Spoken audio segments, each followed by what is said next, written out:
Welcome to Garfield Park Conservatory. My name is Sara Cortez. I'm the Adult Programs Coordinator here. Welcome. I'm sure maybe there's some people in the crowd who maybe it's your first time here. I hope that you took time to check out the collection. We also close at 8 o'clock today. Today's our late day. So if you haven't checked it out, please do. Yeah, and we're here today for our second Wednesday lecture series. Today we've got Sebastián Hidalgo, photographer and just all around amazing person. I'll turn the floor over to him. Cool. He can talk a little bit more about himself and some housekeeping things. Sorry, I should have mentioned this first. Bathrooms are in the lobby where you walked in, so if you do find yourself needing to go, sadly you do have to walk all the way over there, but we'll be here when you get back. Right. Yeah, thank you all for coming. I think we could just get right into it. So I think we all heard the idea that photography has the power to change the world, but I often try to question that as much as possible. Just for whom are you changing things for, and how do you define change is the theme for today. And what you will learn, and what I hope to discuss with you, is everything that goes into photography in order to create some form of change. But first I wanted to introduce myself just for a little bit, in case you don't know. My name is Sebastián Hidalgo. I'm a visual journalist and born and raised in Pilsen. How many of you know where Pilsen is? Oh, damn. How many of you live in Pilsen? Yeah? Oh, one or two. So you know that Pilsen is known for its arts, its Mexican identity, its cuisine, its violence. Growing up there, we found our fair share of it, but it had a profound impact in my life and in my photography. But slowly, as I was photographing, learning how light maneuvers into the neighborhood, how to capture emotions in Pilsen, I saw it change, right? Gentrification took root, and everything that we learned from a previous version of the neighborhood ended up being the thing that we couldn't relate to with newcomers that came in, right? Mom and pop shops closed, and high-end restaurants began to replace them. And slowly my friends and my family had up and moved, because they couldn't afford to live there anymore. And these images that you're seeing right now is my first project, the thing that I started to question, right? So after the physical elements of Pilsen began to change, and I couldn't relate to anybody who really learned what it took to be hypervigilant in the community, I began to question what home was. How do you create such a thing, and how do you maintain it? So after gentrification just kind of painted everything in gray, I was kind of lost. I didn't know where I can point to in America that really gave me a sense of comfort, or a place that didn't have to worry about these things, right? That didn't have to feel that same kind of loss and anger that I was feeling while living in Pilsen. So I'll just go through these real quick. In the meantime, some ground rules that I want to share with y'all is the presentation that I'm about to share with you is a direct response to this questioning of home, right? It's the questioning of what actually change looks like and for whom, and how photography was kind of used in that. And I want to interact with y'all. So if there's any questions that you have during the presentation of the next project that you will see, please raise your hand, and let's talk about this type of stuff. Also, thank you for braving the epidemic. I know it's kind of scary, but we all wash our hands, it's fine. So as you can see, it literally started erasing, literal whitewashing of a previous version of Pilsen, a version that I grew up to love, that I grew up to understand who I was as a person, as a photographer, was just erased. And for somebody like me, a long-term resident of Pilsen, that can be extremely violent. But it's anything new, right? Gentrification is just a continuation of what segregation does to a community of color. Or urban renewal, I'm sorry. So Kasatslan became this metaphor. It's where a lot of families found each other, right? A lot of love stories came out of Kasatslan.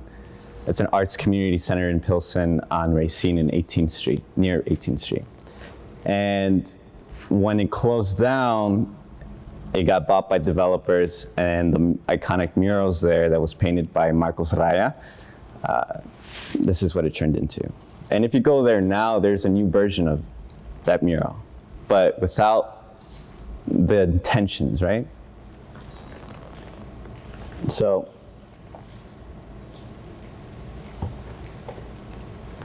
that being said,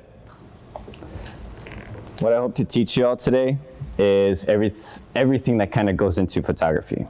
As I said before, I started to question home and what it was, how do you maintain it?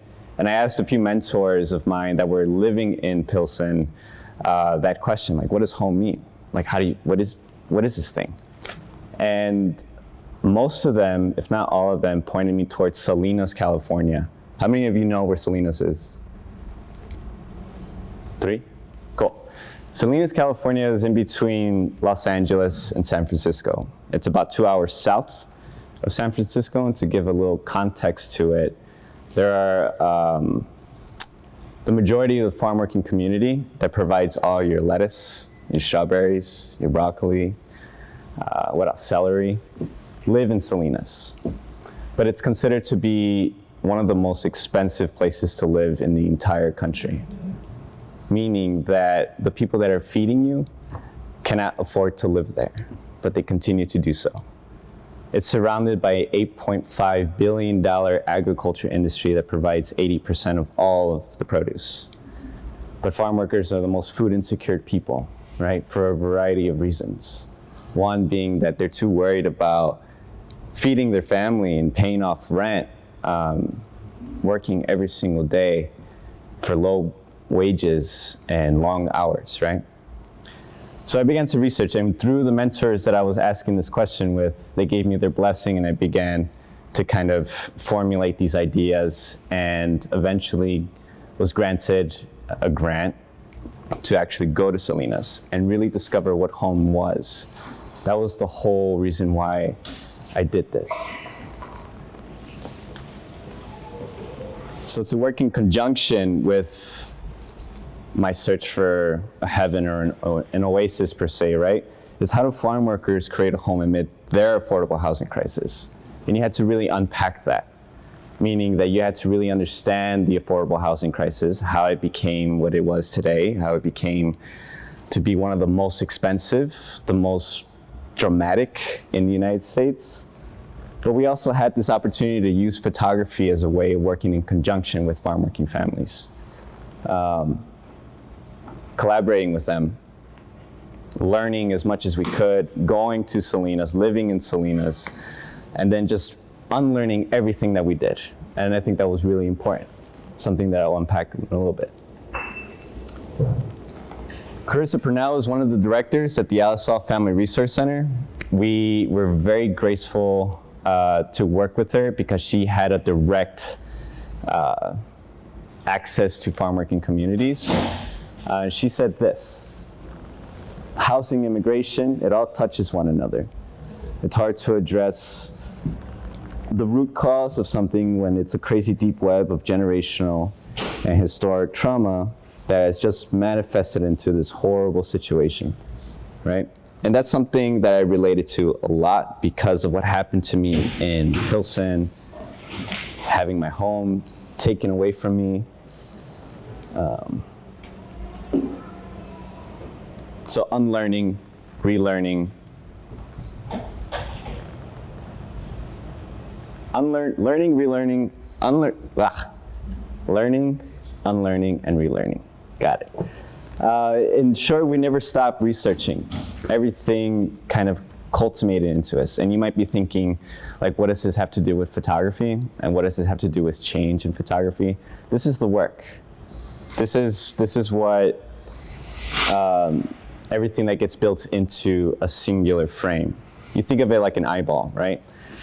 Photography is very subjective. You're excluding 360 vertically and horizontally. But if you take that concept and you apply the emotional and the factual information to condense it into what is a singular frame, that's the power it could have, like the intentions behind it. So we never stop researching. I'm gonna get up for this. We asked ourselves, who is this story for? How does information shared within our community to work in conjunction with that? We use photography to seek intimacy, right? Granted, I'm not from Salinas, so it was really hard for me to kind of break that initial barrier. So in order to break it, we used photography to live there, to get money to live there, and to kind of think of alternative approaches to sharing this information. And the community events and the collaborations, what it resulted to was 2 community events, surveys, and street photography, where we asked farm working communities for feedback, right? It's not going in there with an initial idea, but it's actually working with the farm community to really find something that it goes beyond just simple storytelling or simple photography, but instead can be utilized and useful beyond my time there, because it was limited. But we took the opportunity to define what like affordable housing was, right? Gentrification, the conversations around gentrification and affordable housing is kind of half-baked, I believe. When you think of affordable housing or policies are usually targeted towards that, they often exclude the cultural and political elements that goes into design, affordability, the needs for people. For example, it's not just 1 bedroom and $350 per month, but there's an element of like, I want to live close to where my sons go to school. I want to be close to my job, something like that, right? I want 5 bedrooms for my 5 children so they could feel some form of independence growing up. That's an element that's often left out. So through these community events, we actually allowed the farm working communities to define that for themselves. But then it came time to actually take images, right? And there was a missing element to it, which was the emotional, right? This is what I consider to be like the vertical and the horizontal information that you can condense into photography, into 4 themes, right? Love, home, the idea of home, labor, and the housing crisis. Now, photographers tend to do this, prevision. They think about it, right? But taking that extra step to actually draw it out, to sit with it, to say, is this actually good? Does this actually make sense? Am I putting myself in it before people?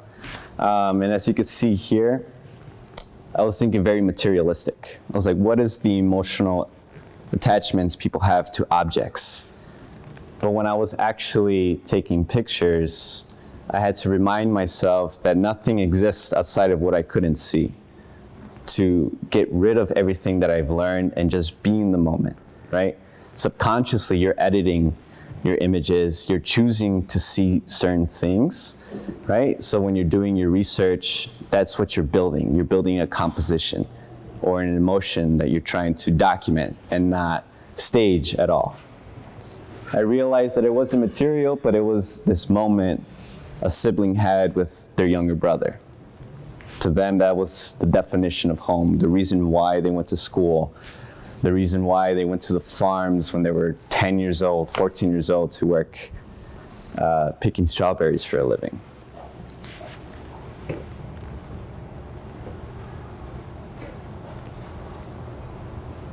Resi takes a bus to school every morning, right? As you can see here, it says don't think, follow and choose love, always. Similarly, hundreds of farm workers go to a parking lot on the east side of Salinas at 4 a.m. To get on a bus of their own to go to the fields. Now, if you compare those two things, what does it tell you, right? Is that labor takes on a different definition. When you think of labor, you usually think of something physical. But in Resi's case, it's also very systemic. You go to school because it's considered to be a ticket out of poverty. But she defines poverty as stereotypes society have on people like her, indigenous women like her, that she's trying to break. That's her definition of poverty. This is Tomas. He's been there for 32 years. This is on the weekends in the east side of Salinas. They're really far from any club, probably like an hour away from any gathering event space like that. So instead of paying $20 to get into something like that and driving an hour and risking a lot, they ended up just creating it their own, inviting their primos, their brothers, just to party on the weekends. This is Kender.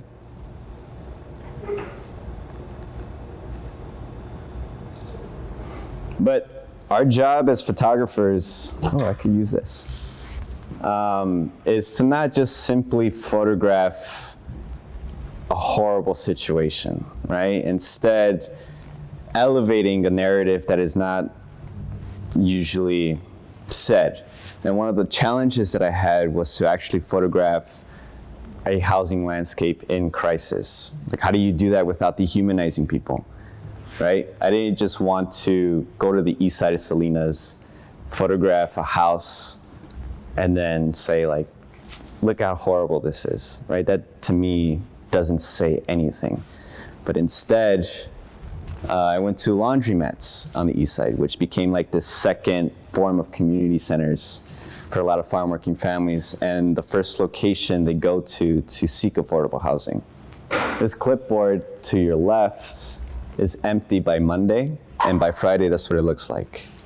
One of them says, it's too small to see here, but we rent a room for a couple, a single man or a single woman without kids. And as you can see, all of those listings were taken. And they go like really quickly. And to me, that said much more about the housing crisis and people's needs than to simply just photograph a house, right? So I encourage y'all, if you're interested in just doing something like this, looking at big topics, to kind of step outside of the box and look for alternative ways and alternative, it's all right. I can pick it up for you too. It's just to like expand our understanding of these big issues, right?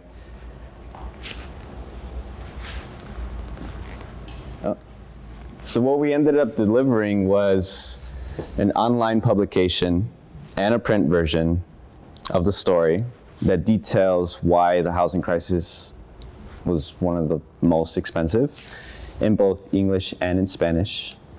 Part of our community events, one of the main questions people had for us was, can my landlords do this to me? Can they evict me just because? And it kind of gave us an understanding that people didn't know their rights as renters. They didn't know how to maneuver a landlord-tenant relationship. So as a result, we made a booklet, which is what that is. And it details renters' rights, regardless of citizenship statuses. But that idea came from talking to people, right? Building those images and collect. That's the result, right?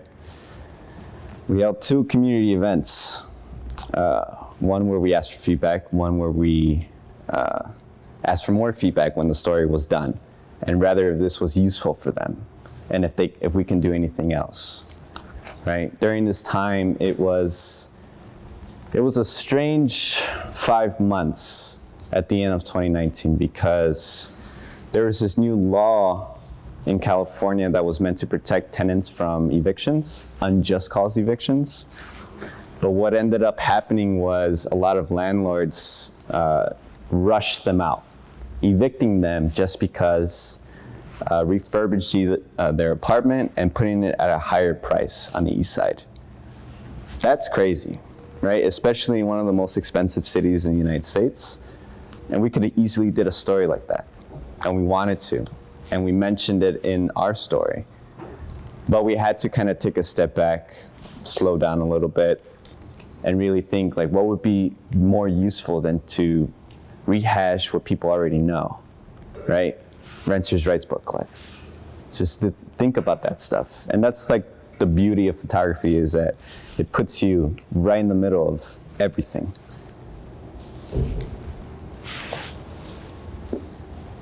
The impact that we had, this change that we had in a newsroom perspective, we upped viewership by 3 times. We helped define a local fellowship, which was the pilot program in Salinas.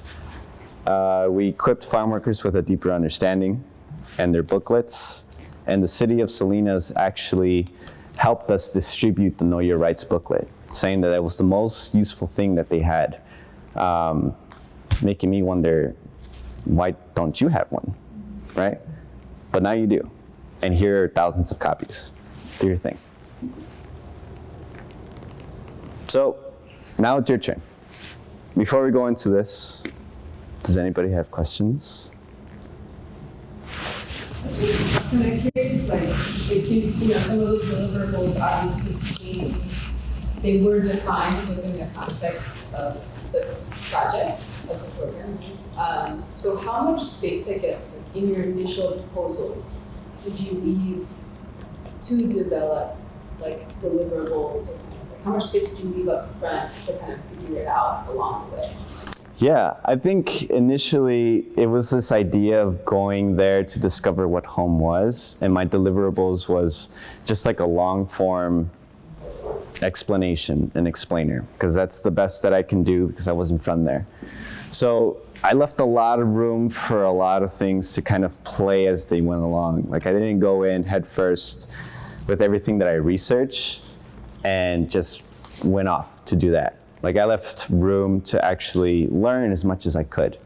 And that's the results of it, right? Like I had no idea that people needed a Know Your Rights booklet unless I was there, unless I was actually consistently talking to people, right? Does that answer your question? Yeah. Cool. What's up? Thanks for making the point about thinking outside the box, so like clear. I believe in that. Sometimes I realize that it can be tough to even realize that one is in that box. Like the person doesn't realize they're even in a box, Yeah. or the box is home. Yeah. So I'm wondering, like, when encountering someone like that, and I've been that person too, what sort of process did you have, if at all, like if you think that was a part? Yeah, I think as part of like a research process to look at the ways visual information is projected and what's usually on the front page of newspapers, that to me gives me this understanding of the box that we're in, right? For example, the coronavirus. There are thousands of images with people with masks, but it's germ related. It's the things that you touch with your hands and shove your face. It's not airborne. So it's just like stuff like that. It's like understanding the visual language, not feeding into those stereotypes, and looking to your left. Does that make sense? Cool. You had a question? All right, so now it's your turn, right? It's from learning all that, whatever your project is, finding out your core question, the thing that you want to discover for yourself, and leaving room to feel things, to not just simply go with information, but to actually allow yourself to invest. And as photojournalists, or even as just simple photographers, you can do that. And nobody told you you couldn't. The only people that did tell you you couldn't were very traditional, objective journalists, school, thinking outside the box, right? This is your standard rule of thirds. How many of you have seen this before? Great. How many rule of thirds are there in this picture?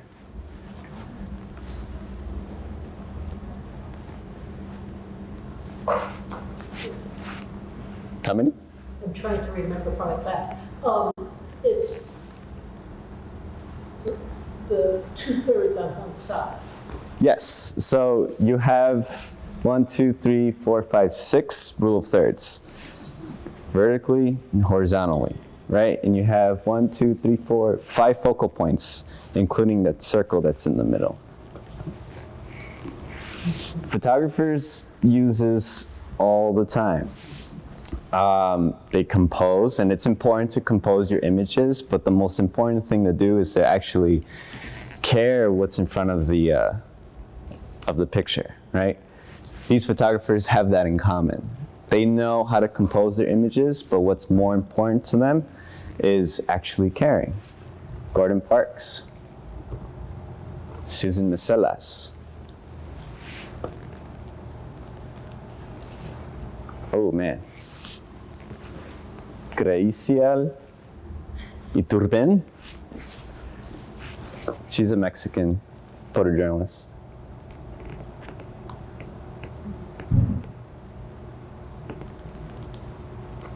So it's the thing that you care about the most are going to be the best pictures you'll ever take, right? And these photographers cared a lot. So this is something that I wanted to do with you, is to actually define these big things and to simplify them, to cut all the unnecessary stuff behind and really define these things for yourself, right? Those are your core questions. These are the things that will help you navigate a world that's very complex, using photography to investigate the things that you want for yourself.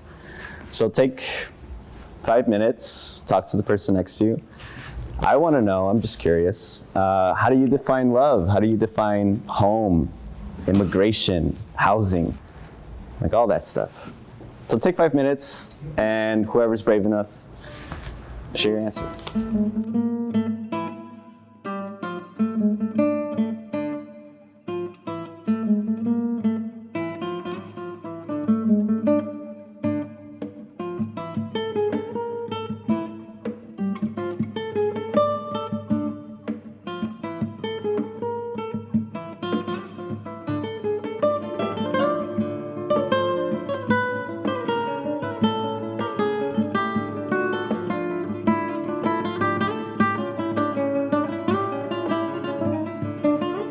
Who's brave enough to share? I'm gonna start picking people.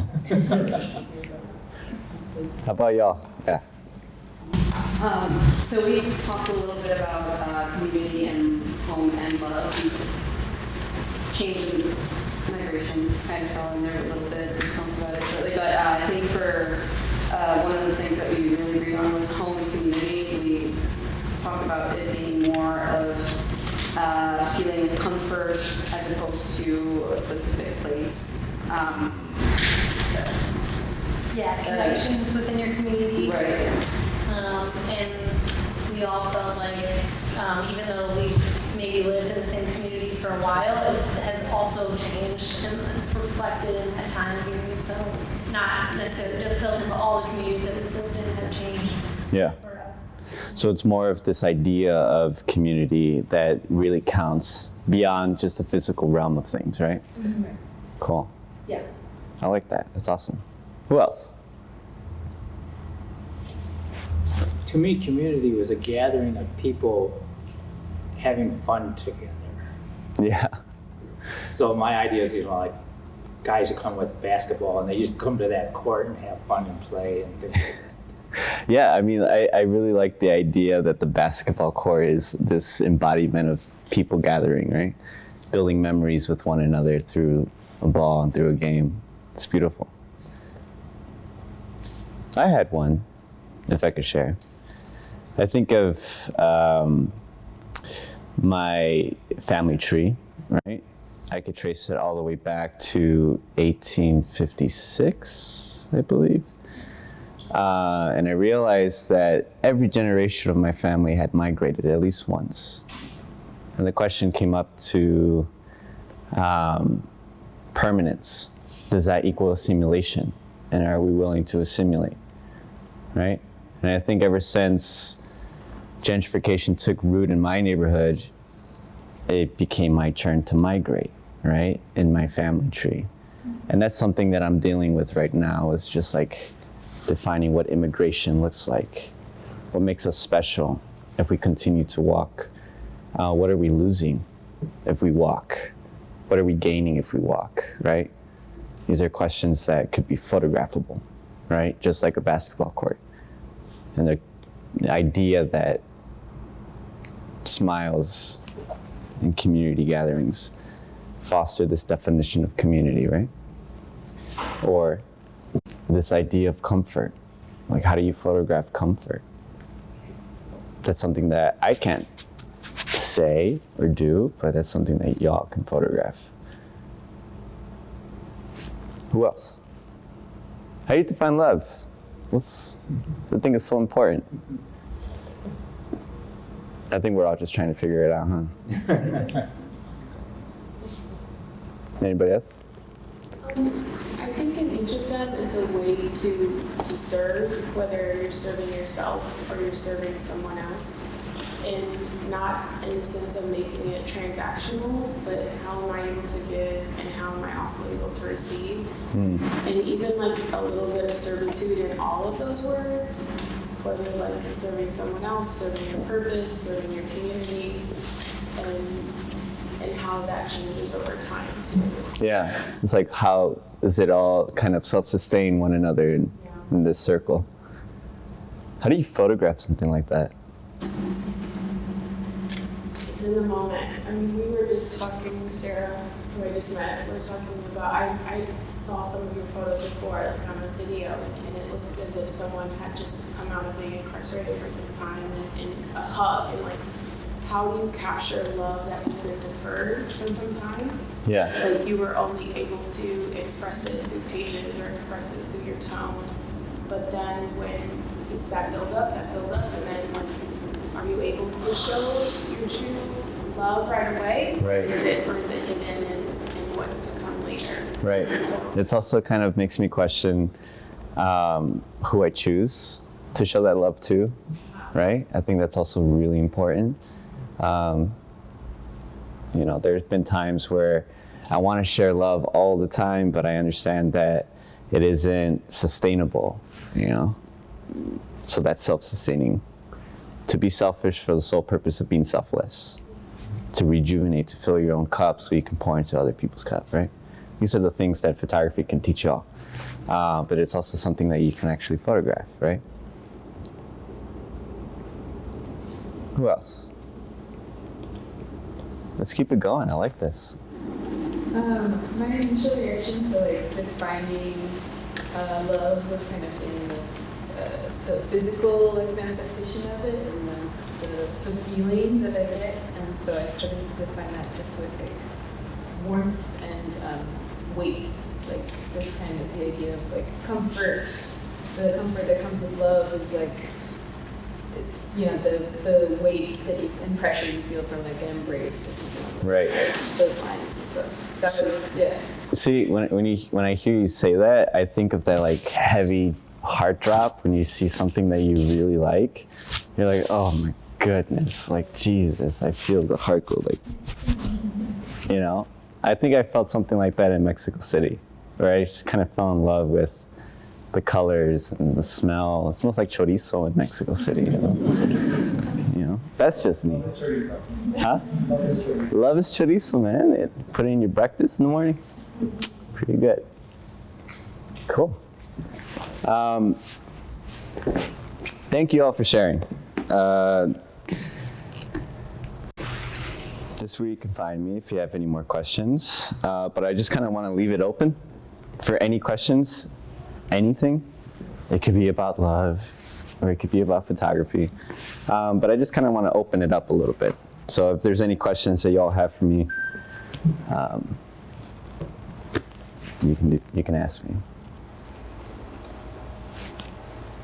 How do you feel about after your project in Salinas? How do you feel about the Pilsen community? How did you feel about it after?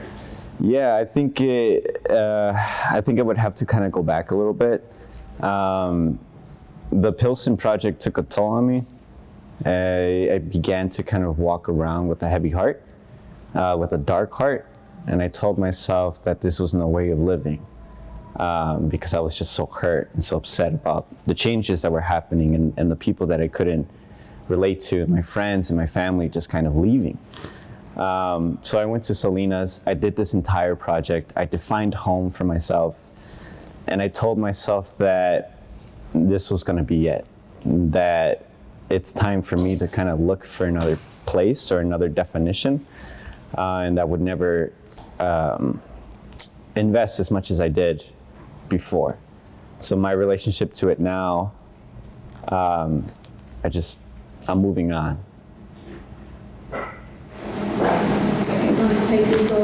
Huh? Yeah. Yeah. I live in Berwyn now. You know, it's just where everybody went. I see some people that I see walking on the streets of Pilsen in Berwyn, and I'm just kind of like, you're here too? And it relates more to the whole project that you did with doing, the booklets in both English and Spanish, because it's a conversation that I've had. I live in Oaxaca now, and there's a lot of journalists and a lot of photographers that go down, and they sort of want to capture this romanticized version of what's happening in Oaxaca while ignoring the reality, right? It's to the point where it's almost fetishized. Yeah. And when I've asked them if they've ever considered doing something where they also participate and give back to the community, a big response and popular response is always that true journalists don't do that, right? They don't interrupt what they're going there to capture and the story that they're going to tell. Mm-hmm. But I find that to be perhaps conflicted, because having grown up here in Chicago and Mexican communities, and we discussed this, we come from a very collective community.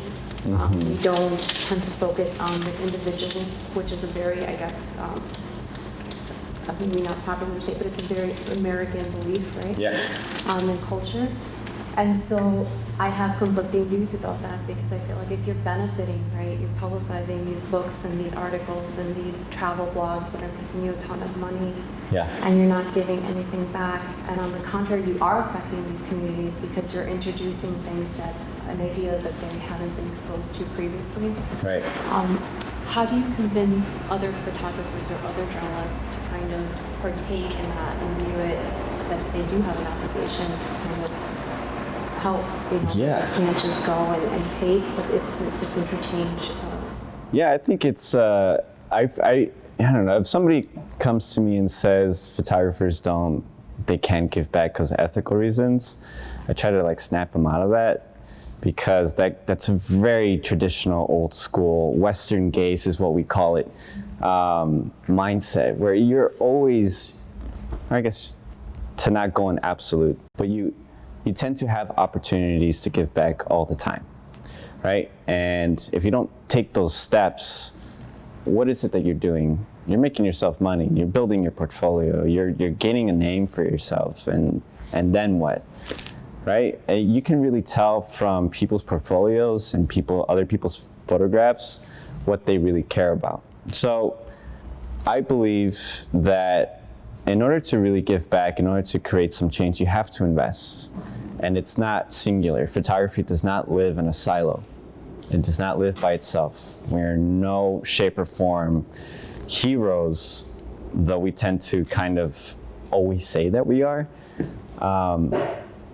Where the work comes from collective thinking, So, stronger together. In Oaxaca, I know that they have, a lot of people in Salinas are from Oaxaca.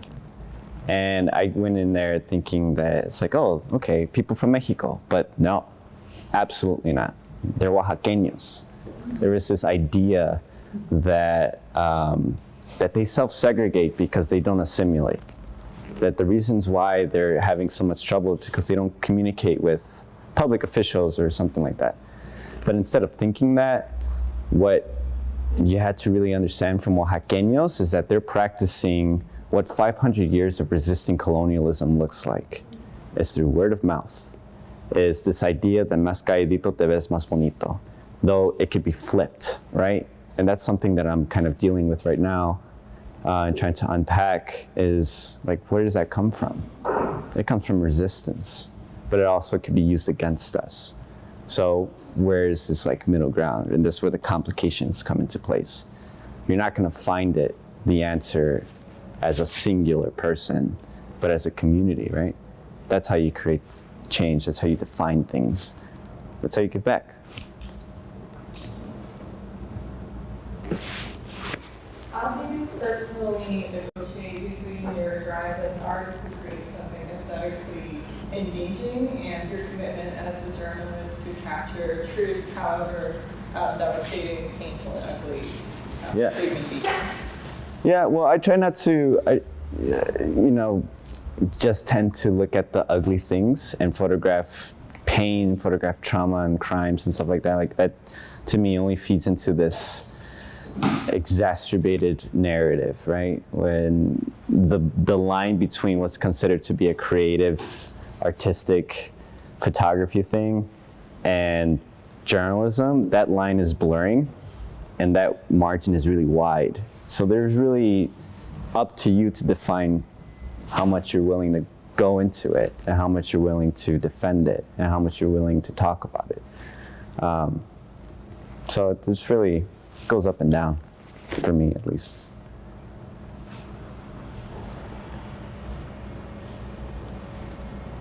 Anybody else? Cool. Well, thank you all for coming. Yeah, you can follow me on Instagram if you want. Thank you.